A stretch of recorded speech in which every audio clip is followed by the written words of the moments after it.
Now let us study some of the factors on which the value of acceleration due to gravity depends upon. One such factor is the value of g changes with altitude, or the value of g changes with height. So here you can see in the table, on the Earth's surface, the value of g is 9.83 meters per second square. But as you go higher and higher, suppose you go to a height of about 8.8 kilometers, what has happened? The value of g has decreased. The value of g shown here is 9.8 meters per second square.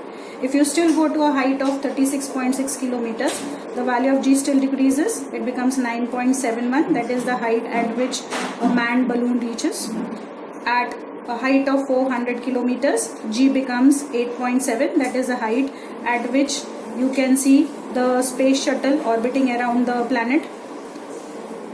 At a height of about 35,700 kilometers, g becomes 0.225. That is the height at which the communication satellite moves around the planet. So now what do we see? As one goes higher and higher above the Earth's surface, what happens to the value of g? The value of g goes on decreasing. So first factor on which value of g depends upon is g changes with altitude. The value of g decreases with altitude because the distance from the center of the Earth increases. So as we go to a height h above the Earth's surface, the value of g will change by 1 upon r plus h. Why r plus h? If we consider the object to be at a height greater than the radius of the Earth, that is, if we consider that the object is 10 kilometers above the Earth's surface, then the distance at which the object is from the surface of the Earth is considered as r plus h square. So the value of g will change by 1 upon r plus x the whole square. In short, I can say that the value of g decreases with altitude.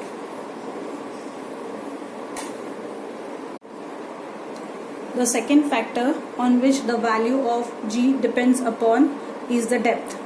As one goes deep inside the Earth's crust, the value of g goes on decreasing. So as one moves towards the center of the Earth, the mass of the Earth decreases. At the center of the Earth, the value of g becomes 0. So the value of g is maximum on the surface of the Earth, that is 9.8 meters per second square. But as we go below the surface of the Earth, the value of g goes on decreasing. Another factor on which the value of g depends upon is the change along the surface of the Earth or the shape of the Earth. Now we know that the Earth is not perfectly spherical in shape. The Earth is oblong, the Earth is spherical, and the combined shape is called as an oblong sphere. Now an oblong sphere is always flat from the top and it bulges from the center part. So the Earth also we find that because of the oblate spherical shape of the Earth is flattened at the poles and it is bulging at the equator. So we find that the radius at the equator is more than the radius at the poles. So the value of g is different at different places. Now, according to the formula of acceleration due to gravity, we have learned that g is equal to capital G m upon r square. So g is inversely proportional to the radius. So if the radius is small, definitely small g will be more, and if the radius has a larger value, the value of g will be small. Now, since the radius at the equator is more, the value of g is less. At the equator, the value of g is 9.78 meters per second square. At the poles, the radius is small or less, and therefore the value of g is more. At the poles, the value of g is 9.83 meters per second square. So there are three factors on which the value of g depends upon. One is height or altitude, second is depth, and third is shape of the earth. What happens as we go higher and higher above the earth's surface? The value of G goes on decreasing. What happens if we go deeper into the earth's crust? If we go deeper and deeper into the earth's crust, we find that the value of G goes on decreasing. At the center of the earth, G becomes 0. Shape of the earth is a third factor. The earth is not perfectly spherical in shape. It is an oblong sphere. The earth bulges at the equator and it is flat at the poles. At the equator, the radius is more, therefore G is less. The value of G at the equator is 9.78 meters per second square. At the poles, the radius is less and therefore G is more. So at the poles, the value of G is 9.83 meters per second square.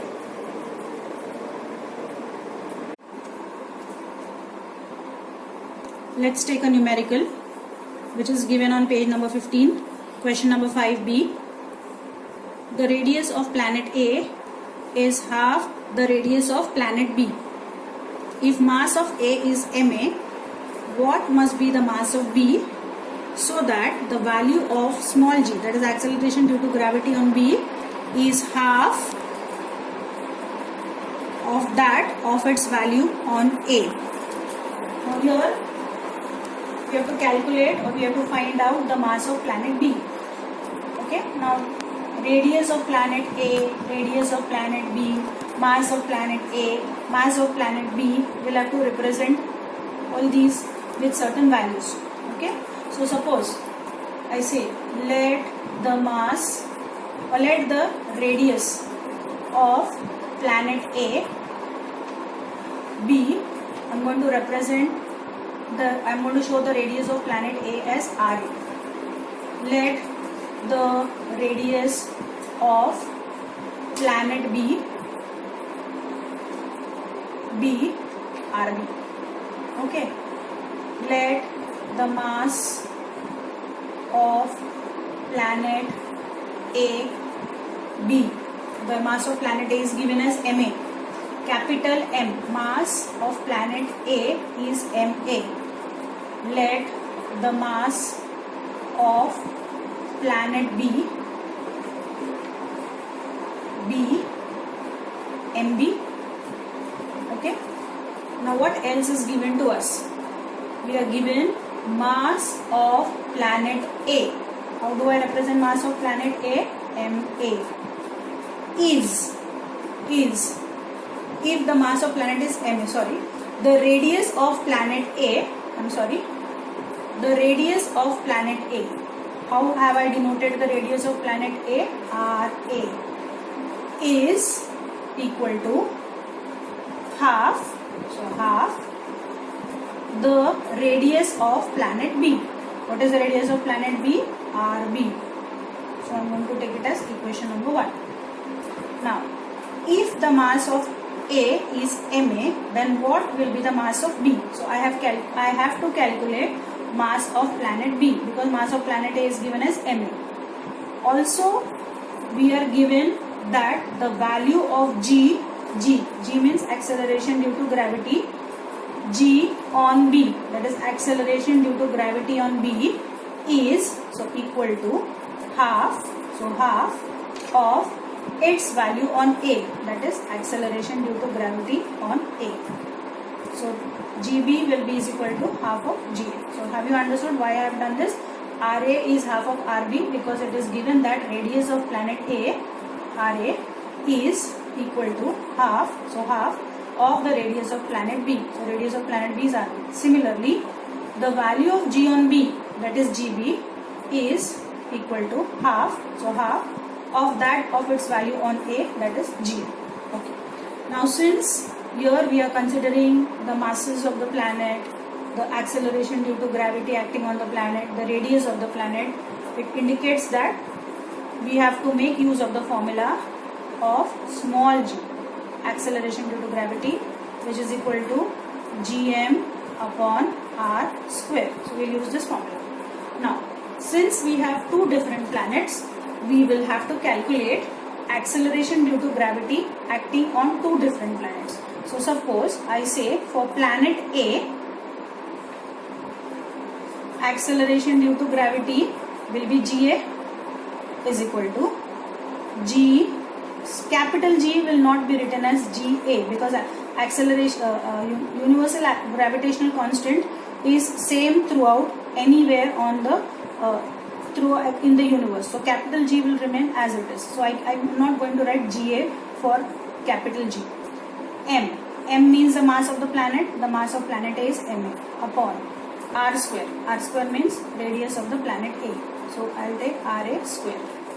This I'm going to denote as equation number 1. I have rubbed this off, so I'm not going to show you equation number 1.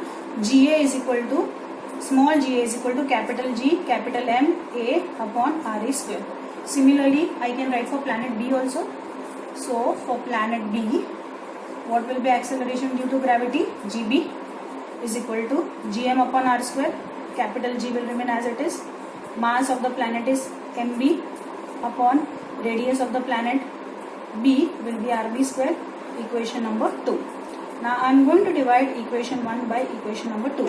So I get GA upon GB is equal to GMA upon RA square.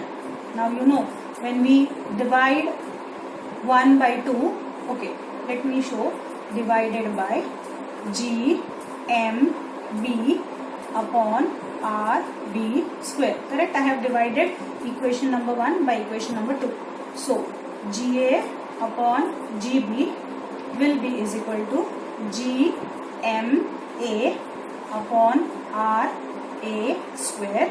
Divide will become into, and we'll have to take the reciprocal of GMB upon RB square. So reciprocal will be RB square upon GMB. Now G and G will get cancelled. So GA upon GB will be is equal to MA upon MB into RB square upon RA square. Okay. Now GA I am going to write as it is upon. Now what is GB? Here you can see GB is equal to half of GA. So I am going to substitute for GB and I am going to write for GB. And what is the substitution? Half of GA is equal to mass of planet A upon mass of planet B into RB square upon. Now once again we have a substitution for RA. See what is RA equal to? RA is half of RB. So instead of RA I will write half of RB the whole square. Okay. So now let's see what do we get. Now see GA and GA will get cancelled on the left hand side. Now this is 1 upon 1 upon 2. So 1 upon 1 upon 2 will become 2 upon 1 is equal to MA 2 upon 1 is equal to MA upon MB into RB square upon 1 by 2 square will be 1 by 4 RB square. Once again RB square and RB square will get cancelled. So 2 upon 1 is equal to MA upon MB into 1 upon 1 upon 4 will become 4 upon 1. So 2 upon 1 is equal to 4 MA upon MB. Cross multiplying we have to find MB. Okay, so cross multiplying 2 into MB is equal to 2 into MB is equal to 1 into 4 4 MA. So MB will be is equal to 4 MA upon 2. So 2 2s are 4. So what is mass of planet B? Mass of planet B is 2 times the mass of planet A. That is MB is equal to 2 MA.